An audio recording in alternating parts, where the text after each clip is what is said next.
இந்த சோழாம்பட்டி என் மாமியார் குடும்பத்து ஆளுங்க என்னை தொடர்ந்து டார்கெட் பண்ணிக்கிட்டே இருந்தானுங்க. என்னடா இவனுங்க பண்ணுறதே புரிய மாட்டேங்குது அப்படின்னு பார்த்தோம்னாக்கா, கடைசியில் என் மாமியாரோட அம்மா தான் அப்படியே அந்த பத்மாவதி முகச்சாரில் இருந்துருக்கு.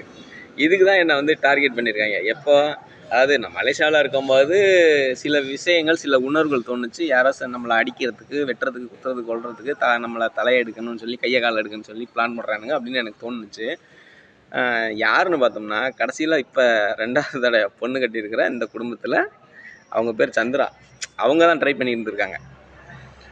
இந்த குடும்பத்தை தான் ட்ரை பண்ணிகிட்டு இருக்காங்கன்னு எனக்கு அப்புறமா தெரிஞ்சு. இதனால தான் அவங்களுக்குள்ளார எனக்கும் அவங்களுக்கும் அடிக்கடி முட்டிக்கிட்டே இருக்குது. ஏதாவது சூழ்ச்சி பண்ணி எனக்கு கெட்ட பேர் உண்டு பண்ணுற மாதிரி அவங்க வீட்டு பொண்ணை எனக்கு கட்டி வைக்கிற மாதிரி கட்டி வச்சு இல்லாத நாடகமாக நடத்துகிறாங்கன்னு எனக்கு பின்னால் தான் தெரிய வந்துச்சு. சரி, அப்புறம் தான் புரிய வந்துச்சு, ஓ இதுதானே அது சங்கதி சேதி அப்படின்னு சொல்லிட்டு. சரி பார்த்துக்குறோம், நீங்களாம் நானான்னு பார்த்துக்குறோம் அப்படின்ட்டு ஒரு உறுதியான முடிவான இருக்கேன். சரி பார்த்து